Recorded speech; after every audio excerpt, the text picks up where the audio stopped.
gear. It is a simple machine with a teeth that increases the force needed to push or pull something. Okay, that we can call it as a gears. That is a simple machine with a teeth that increases the force needed to push or pull something. Okay, so generally these two gears are in mating together, so that initially one gear is rotating. So with the help of that gear, the mating gear is also rotating. Okay. And then next we can go to the types of gears. These are the important types of gears. That is, one is spur gear, then helical gear, spiral bevel gears, spur bevel gears, spiral bevel gears, and then rack and pinion arrangement, then worm gear, planet pinion carrier with shaft. These are the important types of gears. Then we can go to one by one. Okay. First is spur gear. Okay, so what is meant by a spur gear? Spur gears transmit power through shafts that are parallel. Okay, the teeth of the spur gears are parallel to the shaft axis. This causes the gears to produce radial reaction loads on the shaft, but not action loads. Okay, so you remember it will produce radial reaction loads on the shaft, but not action loads. This is the important theory behind the spur gear. So while the teeth are rolling through mesh, they roll off contact with the one tooth and accelerate to contact with the next tooth. That is why the spur gear is working. Okay, this is different than helical gears, which have more than one tooth in contact and transmit torque more smoothly. Okay, this is the important points related to spur gear. Next, we can go to the helical gear. Okay, you please see the figure. Helical gears have teeth that are oriented at an angle to the shaft, unlike spur gears which are parallel. Okay, that is, it is having some inclination. This causes more than one tooth to be in contact during operation, and helical gears are capable of carrying more load than spur gears. That is very important. Okay. So due to the load sharing between teeth, this arrangement also allows helical gears to operate smoother and quieter than spur gears. Okay, helical gears produce a thrust load during operation, which needs to be considered when they are used. Okay, so generally most enclosed gear drives use helical gears. That is also an important point. These are the important points related to helical gears. So helical gears have teeth that are oriented at an angle to the shaft, unlike spur gears which are parallel. Okay, in case of spur gear, the axes are in parallel, but in case of helical gear, it is having some angle. Okay, this is very important point. Next, we can go to the double helical gear. You see the picture. Double helical gears are a variation of helical gears in which two helical faces are placed next to each other with a gap separating them. Okay, that is very important point related to double helical gear. Okay, so what is meant by a double helical gear? A double helical gears are a variation of helical gears in which two helical faces are placed next to each other with a gap separating them. Okay, so in this case, each face has identical but opposite helix angles. So employing a double helical set of gears eliminates thrust loads and offers the possibility of even greater tooth overlap and smoother operation. So in this case, double helical gears are commonly used in enclosed gear drives. It is also a very important point. So the double helical gears are commonly used in enclosed gear drives. Next type of gear is herringbone gear. You see the picture. Herringbone gears are very similar to the double helical gear, but they do not have a gap separating the two helical faces. That is the important difference between the double helical gear as well as herringbone gear. That is, herringbone gears are very similar to the double helical gear, but they do not have a gap separating the two helical faces. So the herringbone gears are typically smaller than the comparable double helical and are ideally suited for high shock and vibration applications. This is also a very important point. Okay. Herringbone gearing is not used very often due to their manufacturing difficulties and high costs. So herringbone gear is having higher cost than related to or with respect to other type of gears. And the in case of while the manufacturing of herringbone gear, it is also very difficult. Okay, that is we required some or the herringbone gear manufacturing is somewhat very complex with respect to other type of gears. These are the important points related to herringbone gear. Next, we can go to the bevel gear. Okay, so what is meant by a bevel gear? Bevel gears are most commonly used to transmit power between shafts that intersect at a 90-degree angle. Okay, that is very important point. So what is meant by a bevel gear? Bevel gears are most commonly used to transmit power between shafts that intersect at a 90-degree angle or in perpendicular angle. Okay, they are used in applications where a right angle gear drive is required. Okay, so generally bevel gear are used in applications where a right angle gear drive is required. So you please see the figure. So that bevel gears are generally more costly and are not able to transmit as much torque per size as a parallel shaft arrangement. Okay, so that means the power transmission is less with respect to other type of gears. Okay, so the bevel gear, the important point of bevel gear is it is used to transmit power between shafts that intersect at a 90-degree angle. Okay, these are the important points related to bevel gears. Next, we can go to the worm gear. You see the picture. Worm gears transmit power through right angles on non-intersecting shafts. Okay, so worm gears produce thrust load and are good for high shock load applications, but offer very low efficiency in comparison to the other gears. Okay, so due to this low efficiency, they are often used in lower horsepower applications. That is also a very important point relating to worm gear. So what is meant by a worm gear? A worm gears transmit power through right angles on non-intersecting shafts. So the worm gears produce thrust load and are good for high shock load applications, but offer very low efficiency as compared to other type of gears in comparison to the other gears. So due to this particular low efficiency, they are often used in lower horsepower applications. Okay. So generally, what is the important process of a gear, or what is the important application of a particular gear? The main important application of a gear is to transmit power. Okay, that is very important. So in case of worm gear, it is having some low efficiency, so that they are often used in lower horsepower applications. Okay. Next, we can go to the hypoid gear. You see the picture.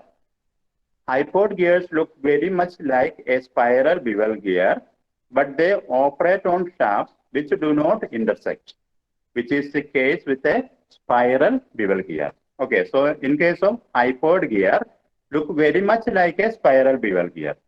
Okay, and they operate on shafts which do not intersect, which is the case with a spiral bevel gear. In this case, because the pinion is set on a different plane than the gear, the shafts are supported by the bearings on either end of the shaft. That is also a very important point relating to hypoid gear. So what is meant by a hypoid gear? Hypoid gears look very much like a spiral bevel gear, but they operate on shafts which do not intersect. Okay, which is the case with a spiral bevel gear. And in this case, that is what is the arrangement? Hypoid arrangement. We can call it as the arrangement of this type of gears. Generally, we can call it as the hypoid arrangement, because the pinion is set on a different plane than the gear. The shafts are supported by the bearings on either end of the shaft. These are the important points related to hypoid gear. Next, we can go to the fundamental law of gearing. So what is meant by a fundamental law of gearing, or how it can be defined? The common normal of the tooth profiles at all points within the mesh must always pass through a fixed point on the line of the centers called pitch point. That is, the pitch point is an imaginary point. Okay. Then the gear set's velocity ratio will be constant through the mesh and be equal to the ratio of the gear radii. That we can define as a fundamental law of gearing. So the fundamental law of gearing is very important. That is, generally we are making two gears in contact with each other. So the fundamental law of gearing must be satisfied. Then only we will get the maximum power transmission. Okay, so how the law of gearing can be defined? The common normal of the tooth profiles at all points within the mesh must always pass through a fixed point on the line of centers called pitch point. The pitch point is an imaginary point on the center point of the particular teeth. Okay, then the gear set's velocity ratio will be constant through the mesh and be equal to the ratio of the gear radii. That the fundamental law of gearing I have already shown earlier our class. Then it is also important, that is the law of gearing. The proof is also, you must study the proof also. So in this case, we are considered the portions of two gear teeth in mesh. That is the center point, one is O1 and the next is O2 are center points. Okay. Then let K is the point of contact. TT means common tangent at point of contact K. And N dash means common normal at the point of contact K. Okay. So what is the difference between a tangent and normal? The tangent which we can drawn through a particular circle, and a perpendicular line to the tangent, we can call it as a normal. Okay. So then O1M and O2N are the perpendicular common normal. You please see the picture. Okay. Can you see the picture? So this is TT is a tangent, and a perpendicular line drawn to this tangent we can call it as normal, NN. Okay. And O1 is one center point of a particular gear, and O2 is the another center point of that particular gear. Okay. Next, V1 and V2 is the velocities at point K with respect to gear 1 and gear 2 respectively. Then, if mating teeth to remain in contact while transmitting motion, components of velocities must be equal along normal. That is N bar, N bar, or N dash, N dash. So, V1 cos alpha is equal to V2 cos beta. That is, V1 is what is meant by V1, velocity at point K with respect to gear 1. That we can call it as V1. And what is meant by V2, velocity at point K with respect to gear 2. Okay, so we can equate the points like that. V1 cos alpha is equal to V2 cos beta. And that is omega 1 into O1K into cos alpha. That is equal to V1, generally we can call it as omega 1 into O1K, and V2 we can call it as omega 2 into O2K. So V1 cos alpha equal to V2 cos beta, then we can write in the same way, that is omega 1 into O1k of cos alpha is equal to omega 2 into O2k of cos beta. That is from triangles O1mk and O2nk, putting values of cos alpha and cos beta. Okay, you please see the picture.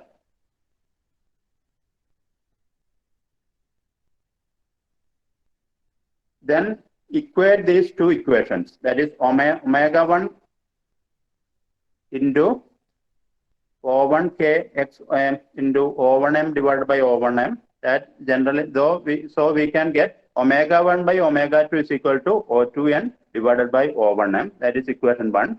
Since O1mp and O2np are similar triangles, then we can equate the same way. That is O2n divided by O1m is equal to O2p divided by O1p.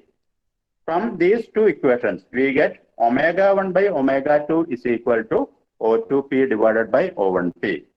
So it is proved that angular velocity ratio is inversely proportional to ratio of distance of fixed point P, which is pitch point. This gives constant angular velocity ratio.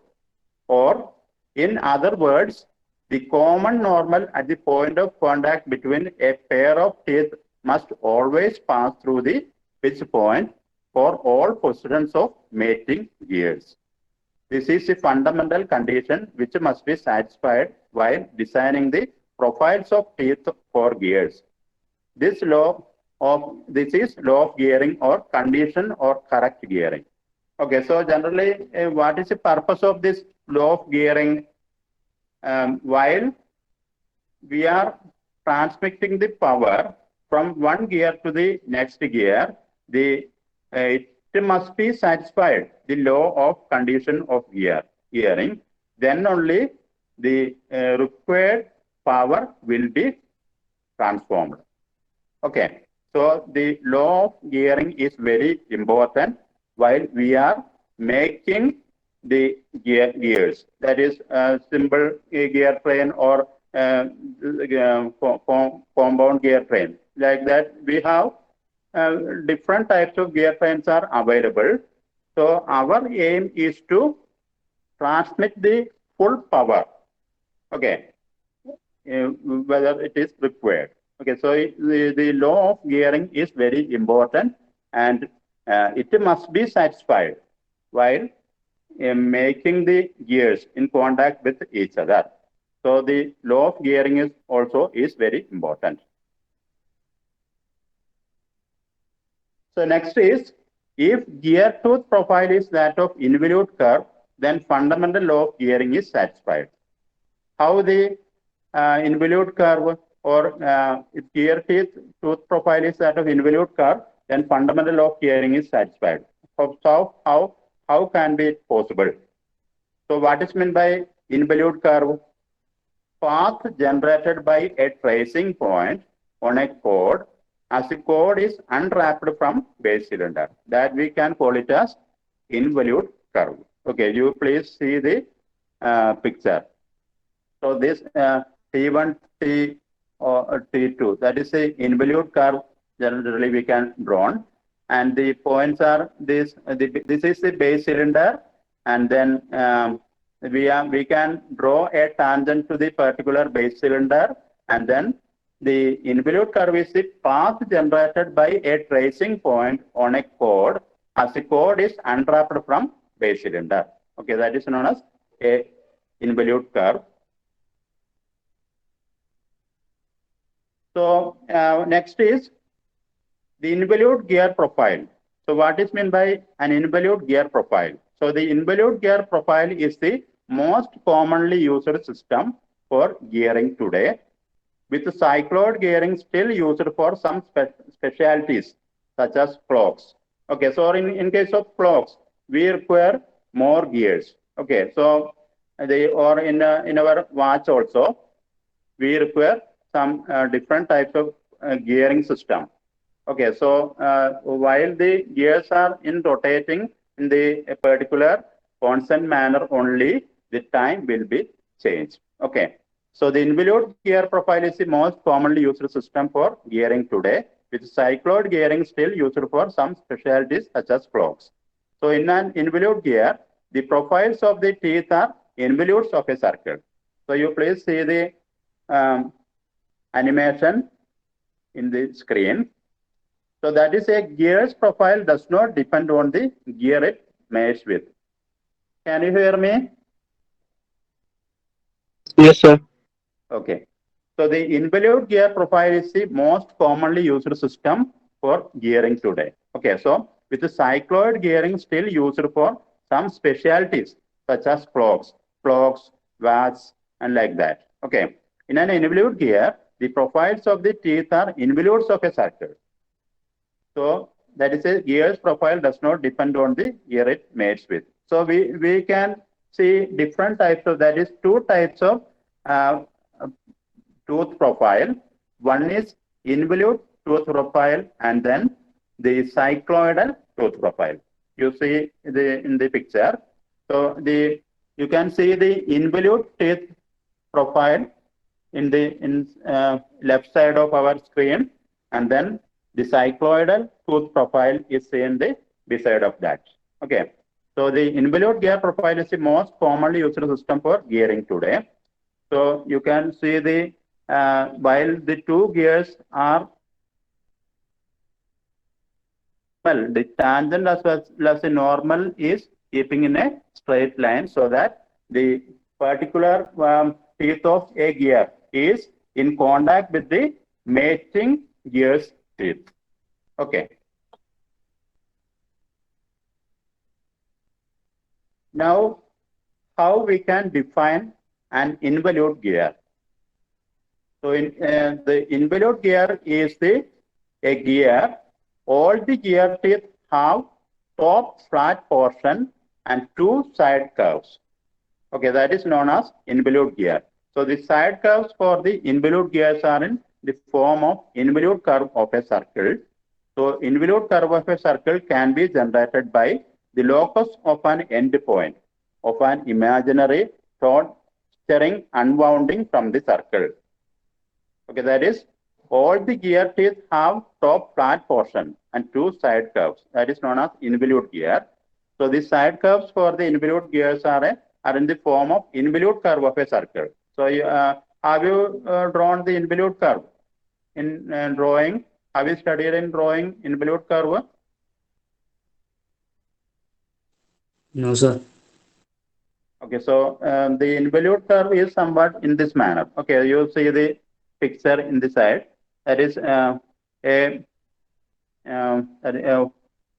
while we can put a string to the circle, and that circle can be drawn with the help of a particular string that we can call it as an involute. Okay, so you see while you see the animation, that is a straight line is going always. Okay, that is one teeth of our particular gear is in contact with that particular teeth of the mating gear. That we can call it as an involute of a circle. So the side curves for the involute gears are in the form of involute curve of a circle. So involute curve of a circle can be generated by the locus of an endpoint of an imaginary taut string unwounding from the circle. Okay, so with the help of a string, we can draw a particular involute circle. So next is what is meant by a cycloidal gear. So what is meant by a cycloid? Cycloid is a curve generated by locus of any point on a circle which is rolling around another circle. That we can call it as a cycloid. So what is meant by a cycloid? Cycloid is a curve generated by locus of any point on a circle which is rolling around another circle. So it is very important. So if the second circle rolls outside the first circle, then the generated curve is called epicycloid. Okay, so that is if the second circle rolls outside the first circle, then the generated curve, we can call it as what? Epicycloid. Okay. And if it rolls inside the first circle, then the generated curve will be hypocycloid. Okay, so the gear whose teeth profile is made up of cycloidal curve is called a cycloidal gear. So each tooth profile will be combination of epicycloid and hypocycloid curves. So these types of gears we can see next slides also. That is a cycloidal gear. So what is meant by a cycloid? Cycloid is a curve generated by locus of any point on a circle which is rolling around another circle. That is very important. You please note down this point. What is meant by a cycloidal gear? So you please note down. Cycloid is a curve generated by locus of any point on a circle which is rolling around another circle. Okay. So if the second circle rolls outside the first circle, you imagine if the second circle rolls outside the first circle, then the generated curve is called epicycloid. Okay, that is the second circle rolls outside the first circle, then the generated curve we can call it as epicycloid. Okay, and if it rolls inside the first circle, if the second circle rolls inside the first circle, then the generated curve we can call it as what? Hypocycloid. Okay, so the gear whose teeth profile is made up of cycloidal curve is called cycloidal gear. The gear whose teeth profile is made up of cycloidal curves is called, generally we can call it as cycloidal gear, and each tooth profile will be combination of epicycloid and hypocycloid curves. Okay, so what is meant by a cycloid? Cycloid is a curve generated by locus of any point on a circle which is rolling around another circle. Okay, these two are rolling. Then if the second circle rolls outside the first circle, you imagine if the second circle rolls outside the first circle, then the generated curve is called epicycloid. And on the other hand, if it rolls inside the first circle, if the second circle rolls inside the first circle, then the generated curve will be hypocycloid. Okay, so the gear whose teeth profile is made up of cycloidal curves is called cycloidal gear, and each tooth profile will be combination of epicycloid and hypocycloid curves. Then next we can go to the which are the important advantages of involute gear.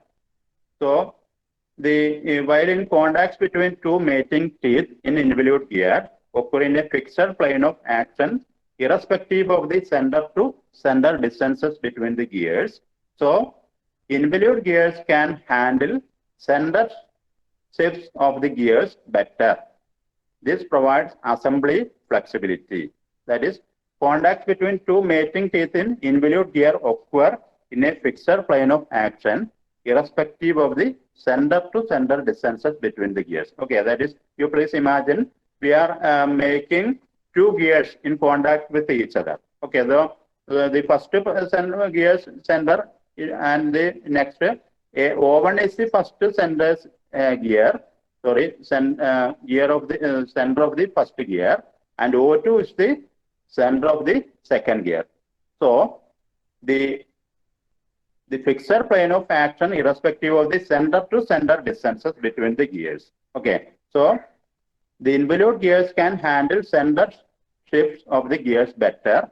This provides assembly flexibility. Okay, so we will get the maximum assembly flexibility.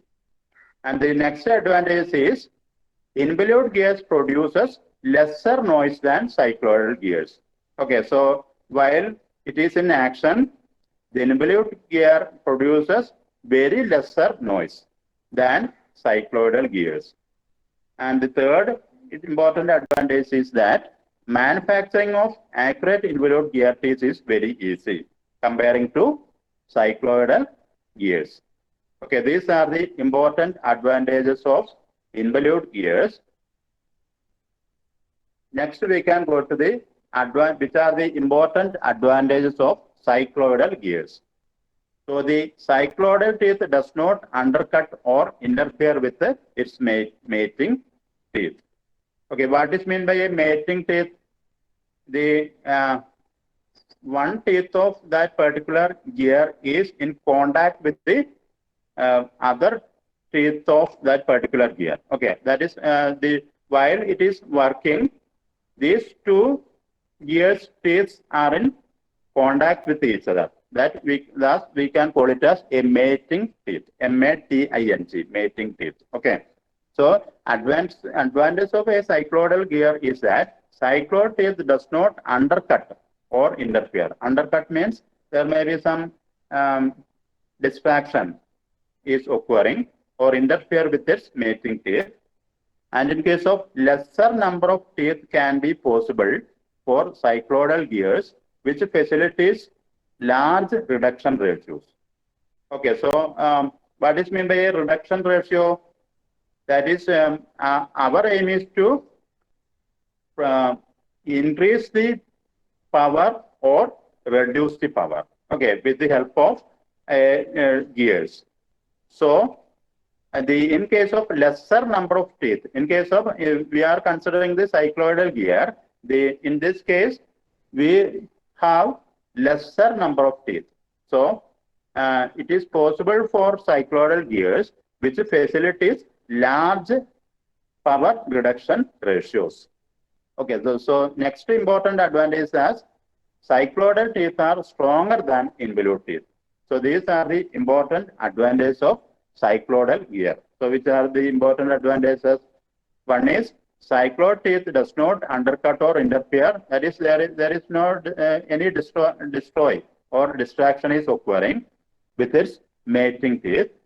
And the second important advantage is that lesser number of teeth can be possible for cycloidal gears, which facilitates large reduction ratios. That is, in this case, what is meant by a reduction ratio? Power reduction ratios. Okay.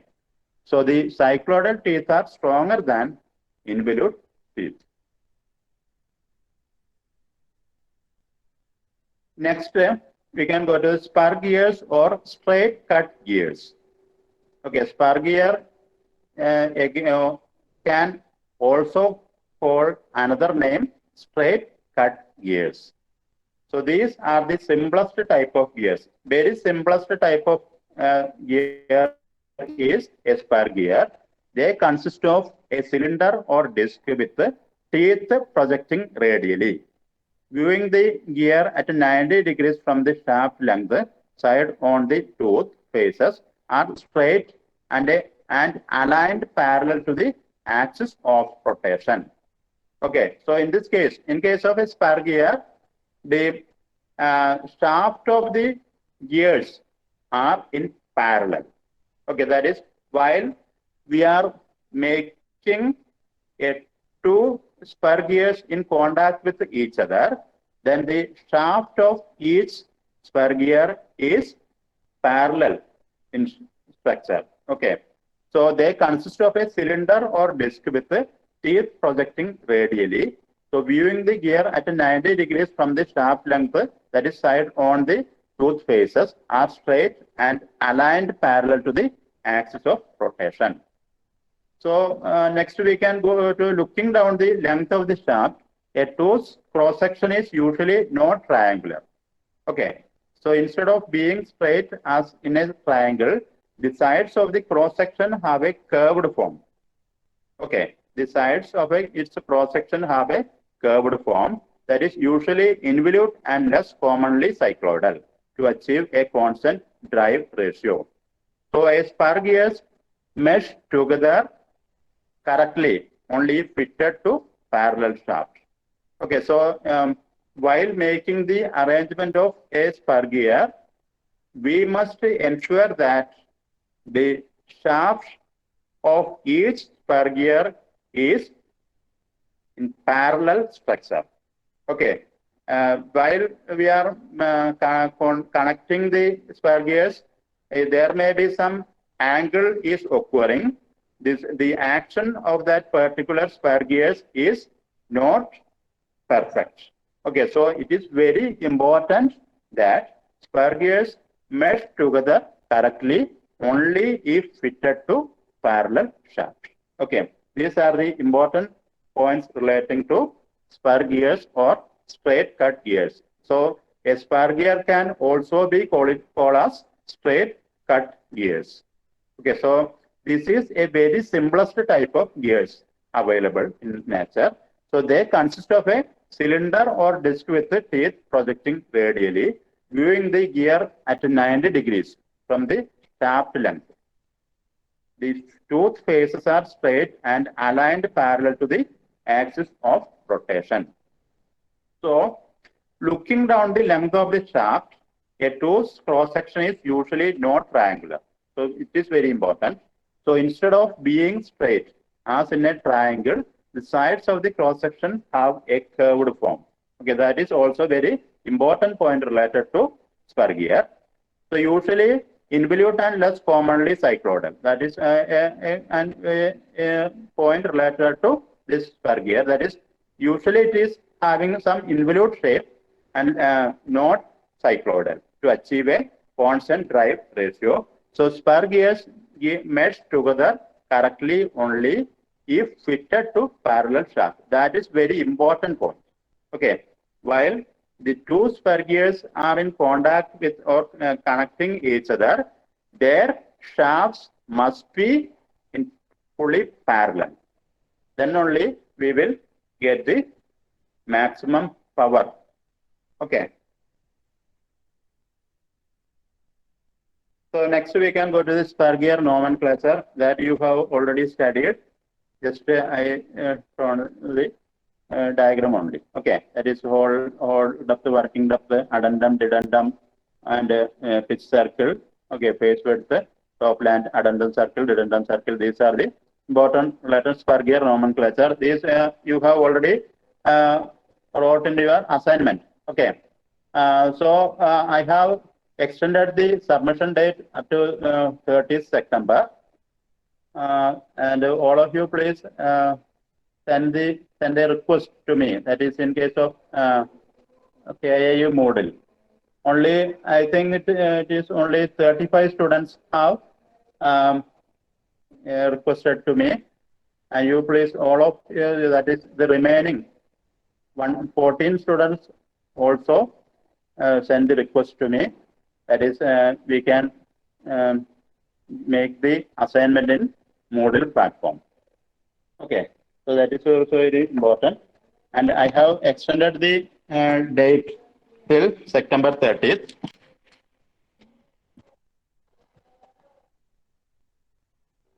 And these are the important terms related to spur gears, and we have already studied, and I can skip this topic, and the redundant diameter pitch module. Okay, so in this case, one important point is that module. So what is meant by a module? Module is the ratio of the pitch circle diameter in millimeters to the number of teeth. Okay, that is a very important term related to gears. That is what is meant by module. Module is the ratio of the pitch circle diameter in millimeters to the number of teeth. And usually it is denoted by small letter m. So mathematically, module m is equal to capital D divided by T, where capital D is the pitch circle diameter and capital T is the number of teeth. Okay, these are some important terms which I have to show you. That is, one is module. So what is meant by module? It is a ratio of the pitch circle diameter in millimeters to the number of teeth. So, and it is generally we can denote the module by small letter m, and module m is equal to capital D divided by capital T, where capital D is the pitch circle diameter and capital T is the number of teeth. Okay. Another important term related to a gear is a diametral pitch. What is meant by a diametral pitch? It is the ratio of number of tooth to the pitch circle diameter in millimeters. So what is meant by a diametral pitch? It is the ratio of number of teeth to the pitch circle diameter in millimeters. And it can be denoted by P, capital P with a small d. Okay. So the diameter pitch PD is equal to capital T divided by capital D, and that is equal to pi by PC. That is, capital T means what? Number of teeth, and capital D means what? Pitch circle diameter. And one more term in this case is PC. So what is meant by PC? Circular pitch. Okay. So what is meant by a circular pitch? It is a distance measured on the circumference of the pitch circle from a point of one tooth to the corresponding point on the next tooth. That we can call it as a circular pitch. So a circular pitch PC is equal to pi into capital D divided by T, where D and T we have known. So PC is equal to pi D1 divided by T1 is equal to pi D2 divided by T2. That is, well, generally we can computing the powers or the diametral pitch or like that. So we are considering two gears.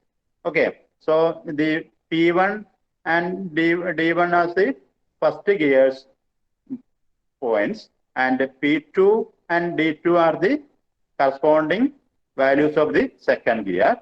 So PC is equal to pi D1 by T1, that is equal to pi D2 by T2, or the common terms we can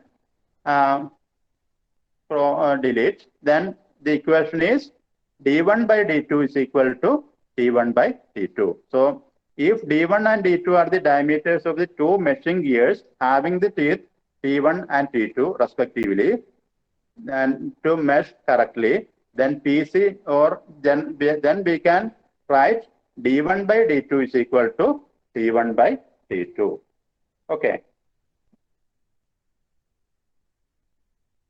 So next is which are another important points I have shown in the picture, that is working depth, tooth thickness, tooth space, okay, path of contact. And the another important term in this case is profile. So what is meant by a profile? It is a curve formed by the face and flank of the tooth. That we can call it as a profile. What is meant by a profile?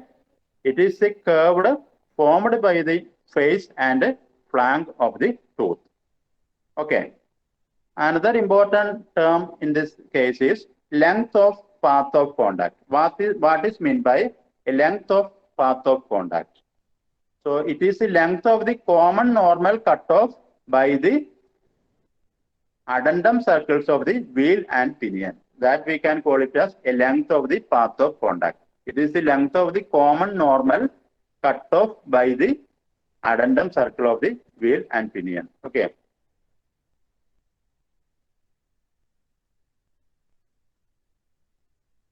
Next, we can go to which are the important gear materials. The materials used for the manufacture of gears depend upon the strength and service on the conditions like wear and noise extra. Okay. So the gears may be manufactured from metallic or non-metallic materials. The metallic gears with the cut teeth are commercially obtained in cast iron, steel, and bronze. Okay. Generally, the important materials using to make gear is one is cast iron, then steel and bronze. Okay, so the metallic materials like wood, non-metallic materials like wood, rawhide, compressed paper, and synthetic resins like nylon are also used to make gears, especially for reducing noise. Okay, so in case of in some instances we require low noise. So at that case we can utilize resins, that is like nylon or the paper, rawhide, okay, also can be utilized to make gears. So generally, the cast iron is widely used for the manufacture of gears. So what is the reason? Due to its good wearing properties, excellent machinability, and ease of producing complicated shapes by casting method. So these are the important points related to cast iron, which can be utilized for to make the gears. So which are the important points? The cast iron is widely used for the manufacture of gears due to its good wearing properties, excellent machinability, and ease of producing complicated shape by casting method. So what is meant by a machinability? The machinability is an important term, that is with the particular activities or with the help of a particular tool or machine, how without any interruption, maximum time can be utilized for making a particular process. That we can call it as a machinability. Okay, that is with the help of a tool or a particular machine, without any interruption, at maximum time that we can use for a particular operation without any error, that we can generally call it as machinability. Okay. So another important materials using for this making a gear is steel. Steel is used for high strength gears, and steel may be plain carbon steel or alloy steel.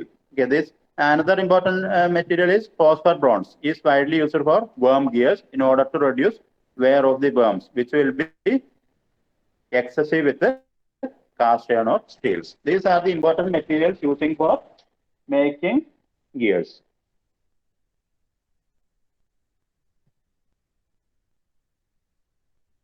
Then next important term related to gear is interference in gears. So what is meant by interference in gears?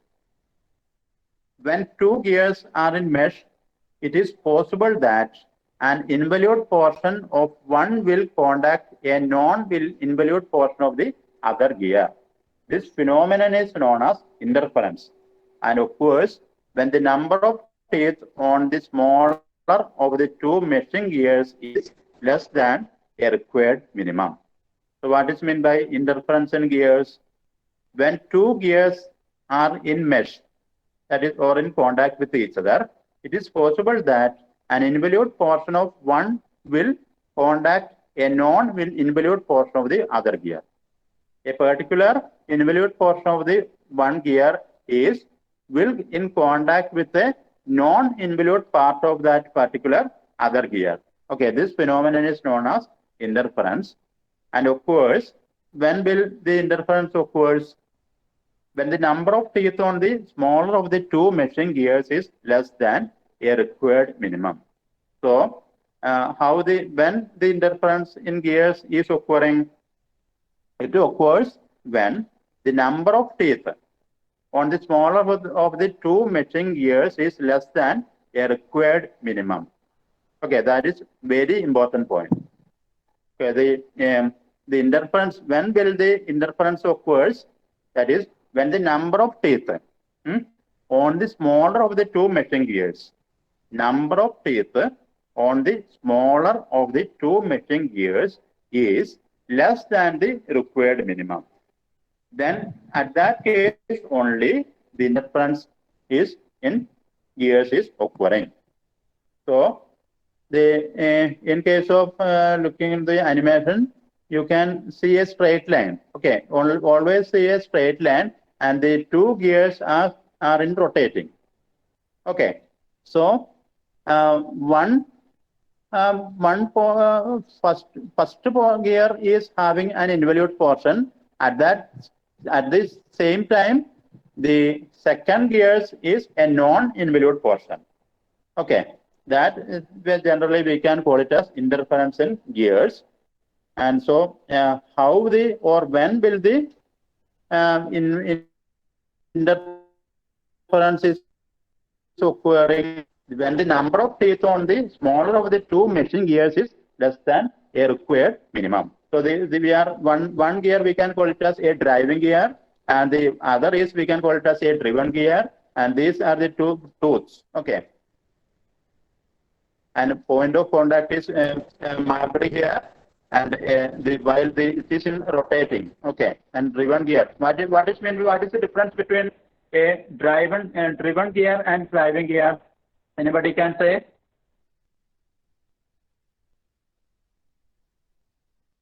What is meant by a driving gear, or what is meant by a driven gear?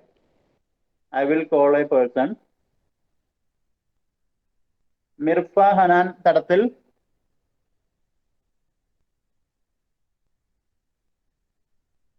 Hello?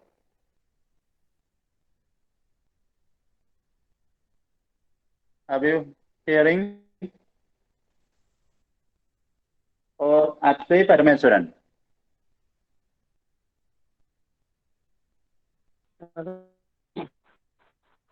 What Akshay Parameswaran is here? What is the difference between a driving gear and a driven gear? That I have not mentioned. Yeah. Is there any idea? Oh?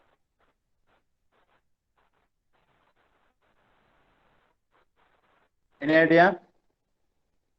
I think it is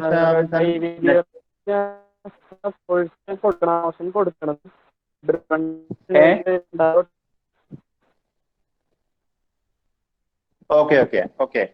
So driving gear is what? The power is while the motor is connected in a particular gear, that we can call it as a driving gear. Okay, or electric power is given to the driving gear, and with the help of that driving gear, we are making a particular another gear is rotating. That we can call it as a driven gear. Okay, that is the actually the power is getting from the driving gear, and the driven gear is what? With the help of that driving gear, the mating gear is also rotating. That we can call it as a driven gear. Okay.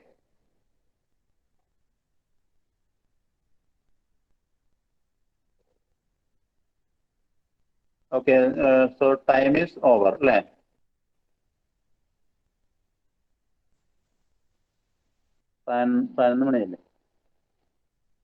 Okay, students. Now we can stop the session. Next class we can